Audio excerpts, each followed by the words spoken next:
ఈనాటి ముఖ్య సమాచారానికి స్వాగతం.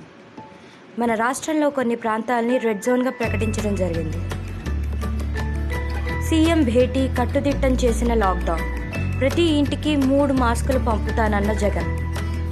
3 మాస్కులు సరిపోవని ఆందోళన చెందుతున్న జనాలు. గుజరాత్ సీఎంని కలిసొచ్చిన మంత్రికి పాజిటివ్ రావడంతో ముందు జాగ్రత్త చర్యల్లో మంత్రులు. ఇది ఈనాటి ముఖ్య సమాచారం. దీన్ని మీకు సమర్పిస్తున్న వారు విధాన్ టాక్స్. మీకు మా ఈ సమాచారం కనుక నచ్చినట్లయితే please subscribe to Vidhan talks and press the bell icon. ఈ న్యూస్ చెప్పడం నిజంగా కష్టమేనండోయ్. ఫస్ట్ టైం ప్రయత్నించాను, మీ అందరికీ నచ్చింది అనుకుంటున్నాను.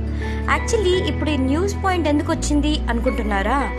ఏం లేదండి, ఈ కరోనా మహమ్మారి వల్ల మనం అందరూ న్యూస్కే పరిమితం అయిపోయాం. పిల్లలకి కార్టూన్ ఛానల్స్ కూడా పెట్టట్లేదు.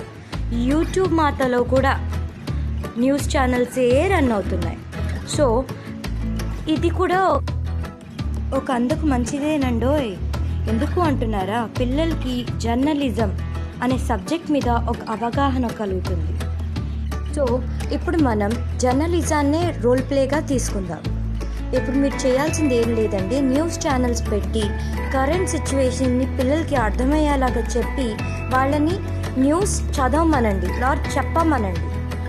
అండ్ అలాగే ప్రతి న్యూస్ పేపర్ వాళ్ళకు ఒకసారి క్షుణ్ణంగా చూపించండి. వాళ్ళు దాంట్లో రాసిన ప్రతి పదం ఎంత కష్టపడితే వచ్చిందో అనేది వివరించండి. సో ఇవి చూసి వీటిలాగే వాళ్ళని కూడా ఏదైనా ఆర్టికల్స్ రాయమనండి. అలాగా వాళ్ళకి ఆర్టికల్ రైటింగ్ అనేది కూడా తెలుస్తుంది. బెంగళూరు IIJNMలో అపియర్ అయినప్పుడు ఎంట్రన్స్కి ఫస్ట్ వాళ్ళు అడిగే question write an article about current situation. ఇలాగా పిల్లలకి మాస్ కమ్యూనికేషన్ గురించి, మీడియా గురించి క్లుప్తంగా అర్థమవుతుంది.